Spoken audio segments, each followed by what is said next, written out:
Everyone is getting more addicted nowadays, and I'm not just talking about drugs or alcohol. Addiction is literally everywhere. It's like we need to be stimulated every second of the day, and it's gone to the point where we can't even sit down and eat without putting it on a YouTube video to watch. Overindulging in these addictions can drag us to a life we don't want, turning us into a drug addict, an alcoholic, a porn addict, or even worse, a Discord mod. By avoiding these destructive habits, we avoid going down that dark and miserable path, and on the other side, we can become more productive, confident, ambitious, and ultimately more fulfilled and happy with our lives. I know we've all tried to quit these addictions ourselves, but only to be on day one again every single day. It's a constant uphill battle. But don't worry, by the end of this video, you'll have everything you'll need to finally get your life together and finally break free from these habits. But before we dive into what we need to do, it's important to first understand how addiction works in our brain. Addiction happens in our brain's reward system. When we do something pleasurable, like eating chocolate, playing video games, having sex, drinking alcohol, or smoking weed, our dopamine level goes up. This makes us feel happy and experience pleasure. But then a wise monk will come up and tell you, in life, everything is temporary. What goes up will always come back down. And he's talking about your dopamine. Once our dopamine has reached its peak, it will always come back down. That's just how our brains work. But it doesn't just settle back to normal. Everything's got a cost. And our dopamine level actually goes down below baseline. When our dopamine drops below baseline, we experience unpleasant things like tiredness, lack of focus, lack of motivation, and hopelessness. It's like the feeling you get when you just want to rot in bed for the whole day. But our brain doesn't want to stay below baseline and experience this pain and discomfort. So it seeks more instant pleasure to bring our dopamine level back up as fast as possible. But remember, what happens when you seek too much instant pleasure? You eventually go back down and experience pain once again. And the cycle continues. It's like an endless roller coaster of going back up and down. The higher and faster our dopamine levels rise to the peak, the deeper and the faster the drop. Addictive behaviors and drugs like cocaine, sex, video games, and porn increase dopamine very fast, and indulging too much of it can make our dopamine levels drop lower and stronger, which can leave us feeling more pain and discomfort afterwards. That's why these things are so destructive. These fast dopamine spikes train our brain to crave immediate pleasure, making it harder over time for us to enjoy activities that offer slower, more lasting rewards. For example, reading usually causes dopamine to rise more slowly compared to rapid spikes from video games. That's why it's so hard to sit down to read a book when you're a video game addict. If you're a video game addict trying to quit League of Legends, or just someone who struggles with some other addiction, normally people would just tell you to just stop doing it. Well, the problem is that whatever you're addicted to has been such a big part of your daily life, it's almost impossible to give it up. The addiction is basically almost the same as brushing your teeth or showering.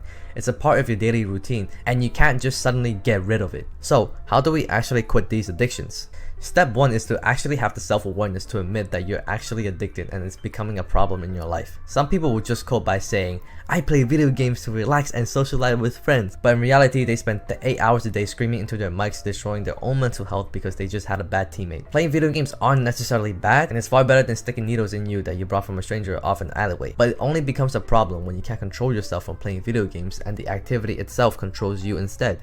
Step 2.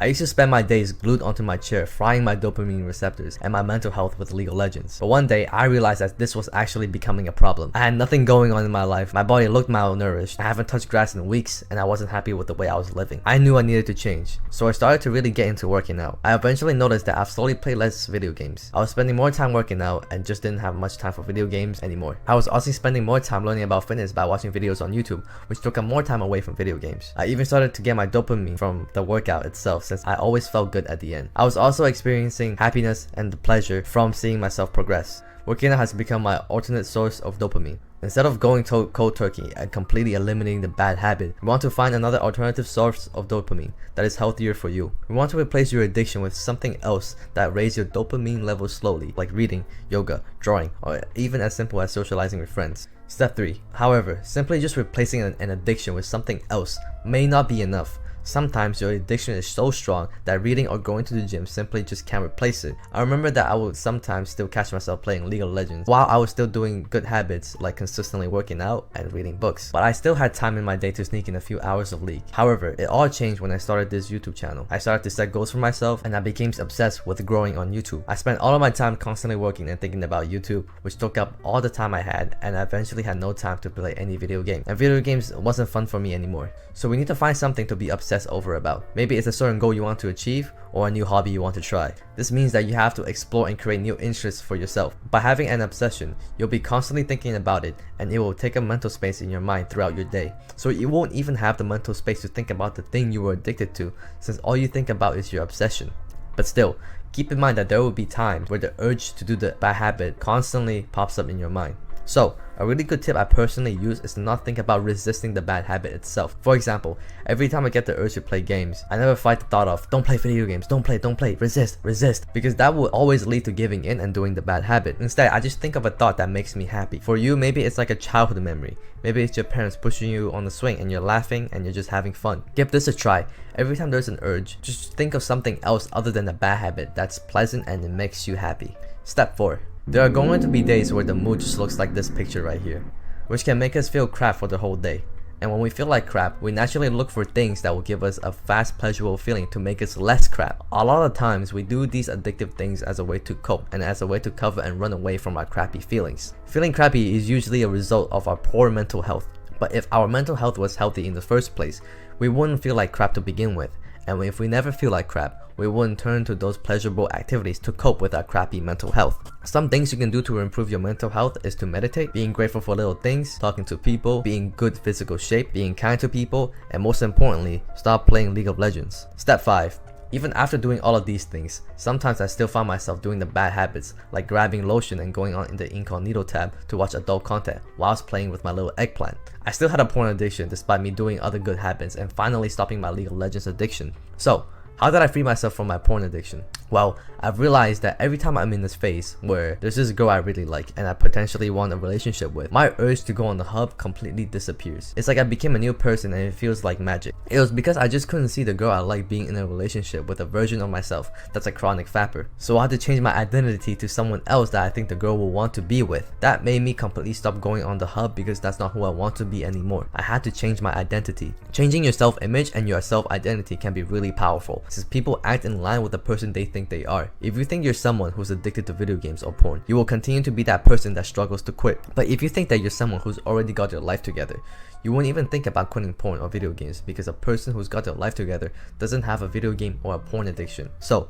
think about the ideal person you want to be and strive to be that person every day. Step 6.